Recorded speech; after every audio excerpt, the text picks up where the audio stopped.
Nüüd kiirelt pausile pärast seda meie külas üks fotograaf, Eesti tütarlaps, kes on saavutanud tõelise rõõmu ja õnne. Ta on nimelt Hollywoodi suurte staaride siseringis ja pildistab ja filmib nende pidusid. Ühtlasi täitub meie stuudio Barbinukkudega. Eesti suurim Barbinukkude kollektsioon on kohe siin, seal on 1500 nukku ja need on väga hinnalised.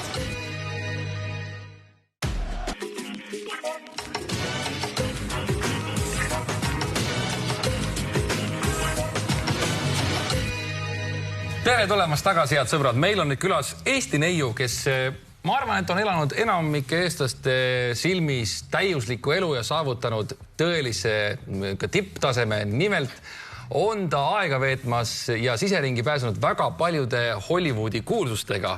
Aga ometi ütleb tema, et ta tahaks sellest kõigest hoopis loobuda ja väljuda. Tere, Gerda! Tere! Me räägime kohest sellest väljapääsemisest ka lähemalt, aga sa oled ihufotograaf, ma ei tea, kas võib nii öelda, mitte paparazzo.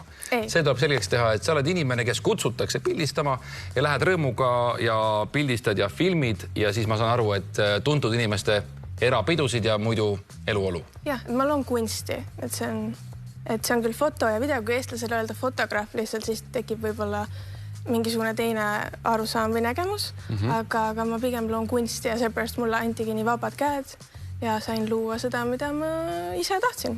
No, et ära näidata või tõestada inimestele, et me siin niisama ei aja udujuttu, siis tegelikult on sinu tehtud töid ja videosid meieni ka jõudnud ja me saame koos üle vaadata ja ma ütlen ühe ette ära, et need on ikkagi maailmaklassi staarid, kelle läheduses sa oled siis aega veetnud ja neid jäävustanud. No üks nimi, kes meile silma jäi kohe, on maailmakuulus laulja Rita Ora. Paneme siin video käima ja siin, ma ei tea, sa võid paari sõnaga öelda, mis seal tehakse? Tuttaval oli sünnipäevapidu ja siis nad on parimad sõbrad. Ja siis seal oli selline vahva seltskond inimesi koos. Siin on veel Kelly Osbourne on siin, eks ole? Jah. Täitsa tuntud rockari reality staarist tütar, eks ole? Siis meil on Beckhamite poeg Brooklyn Beckham. Ma kujutan ette, et selline keskkond, ta oli ka seal kohal, eks ole? Ma saan aru, et see on ka mingisuguse ajakirja avamine. No jah, see on mul tuttav ongi, see omab Thingsi, nüüd ta on Californias oma otsaga, aga jah, ajakiri siis ilmselt hea asi, mida teha.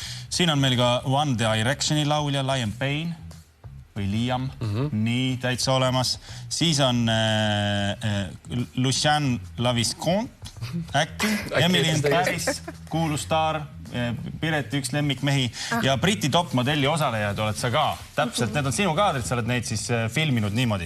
Ja mis seal salata, see tundub just kui, siin on väga ilus, aga pooleldi tundub nagu natukene selline ilus koduvideolaadne, aga ilusamini tehtud kui tavakoduvideo, eks ole, ja siis sind kutsutakse sinna kohale ja eesmärk on tegelikult jätta see materjal siis mitte nüüd kuskile maha müüa, vaid nendele inimestele, peolistele, kes seal koha peal on, eks ole? Ja see oligi tegelikult see minu kiiks üle üldse kogu selle aeg, kui ma Londonis ennast üle seitsin, see nagu homemade eesti keeles. Käe peal, et me kasutame, et see millegi pärast läks peale. Aga tegelikult sina pääsed sinna nendele pidudele tänu sellele, et sul on head kontaktid ühes agentuuris. Kes neid erapidusid siis nagu korraldab, eks ole? Mul on lihtsalt tuttav näiteks, aga teemani ma jõudsin nii, et kui ma Londonisse läksin, ma olin internajakirjas, üks uks avanes, järgmine uks avanes ja nii edasi ja nii edasi. Ja et tegelikult mul on erinevad inimesed, kes annavad neid projekte, või kellega ma koos lõin neid asju. Et lihtsalt Vass J. Morgan on siis üks tuntumaid, kes nüüd on Californias, teeb oma Met Gala afterparties ja ühesõnaga, et tema oli lihtsalt see, kes avas mulle kõige suuremad uksed. Kuule, aga nüüd, kui sa oled jõudnud sinna, kus tegelikult ma arvan, et väga suur osa maailma ja Eesti inimestest tahaks jõuda sellisesse keskkonda, ütled sina, et tegelikult võiks hoopis sellele kõigele keerata selja. Miks see nii on? Nii dramaatiline. Jaa. Ma põlesin läbi. See oli aastaid tagasi ja aeg lihtsalt, aeg sai kuidagi mitte otsa, aga tuli selline uus soov väljendada enda loomingut teistmoodi, füüsiliselt teha midagi kätega. Mul on lihtsalt natukene teised väärtused, kui olid tol ajal. Ma ei aja taga seda enam, seda kuulsustega tööd, et ma salaja ikka veel pildistan. Just üleeile näitasin pilte kliendile, et noh, eks ma ikka teen. Aga fookus on nüüd täiesti mujal. Ühesõnaga, fookus on tegelikult maalimisel. Ja mitte lihtsalt niisama maalimisel. Sa maalid kullaga. Pealselt kullaga ja me näeme nüüd ka kahte sinu tööd, mis on meil siin ilusasti stuudios. Ja sa müüd oma maale rahvusvaheliselt, mis on eriti põnev. Sa oled tõesti käinud ju klientide puhul ja elanud ka Londonis, Dubais, Indias, Monacos, eks ole. Ja nüüd sa oled avamas Dubais oma näituse ja tõenäoliselt arvestades, kui palju need maalid maksavad, siis mõistlik võib-olla ongi Dubaist alustada. Sellepärast, et eestlasele jaoks ma kujutan ette, et on tegemist päris, selles mõttes ikkagi krõbedate hindadega, midagi teha ei ole, maailm on niimoodi läinud. Et räägi siis lähemalt, kuidas sa selle kullani jõudsid, kuidas sa seda maali siis ka lõpuks läbi selle kulla hinnastad? Jaa, mulle tuli see maalimine, ma elasin Balil see aasta natukene, mõned kuud ja seal avanesid mingisugused uued tuuled, uued kanalid ja ma tulin Tallinnasse tegelikult ühtesi suuri projekte tegema ja siis need lihtsalt canceldati ära, kui ma juba olin Euroopas ja siis mul lihtsalt kuidagi oli tunne, et kõik rohkem fookus sinna ei pane, läksin, ostsin asjad, tahtsingi maalida, mul tulid juba need visuaalsed, ma nimetan neid kullast koodid või gold codes inglise keeles ja siis ma hakkangi tunde pealt looma.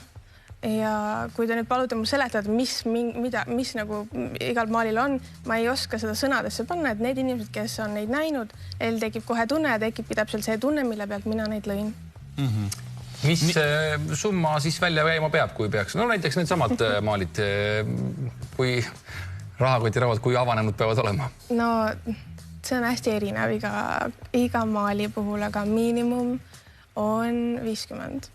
50 000, eks ole? 50 000. Sa ütlesid 50, see tähendab seda juba, et inimene suhtleb ainult tuhandete keeles, eks ole. Aga see on ka arusaadav. Ja Dubais eeldatavasti on sellisele loomingule klient, eks ole? Jaa, aga ma lähen Dubaisse, see on ainukene kord, esimene ja viimane, kui ma teen väiksemad maalid, mida inimene saab mugavalt endaga kaasa võtta, kui ta soovib. Aga jah, ikka eesmärk on suured sinna saada. Kui palju sa juba oled ja kas sa üldse oled jõudnud neid maale juba ka maha müüa? Jah, mõned olen ja hetkel oligi fookus Dubai näituse peal ja paralleelselt ma loongi suuri maale ka, nii et hästi läheb. Ma näen, silm sägab, sellel on meil ainult hea meel, kui Eesti tüdrukul läheb maailma mastaabis väga hästi ja ma usun, et või loodan vähemalt, kui näitus käima läheb, siis sa ei pea need pärast kokku korjama, vaid igaüks need maalid on oma tee leidnud koju ja ongi ilusti sinu looming igal pool. Suur tänu sulle, edu sulle Dubais. Nii,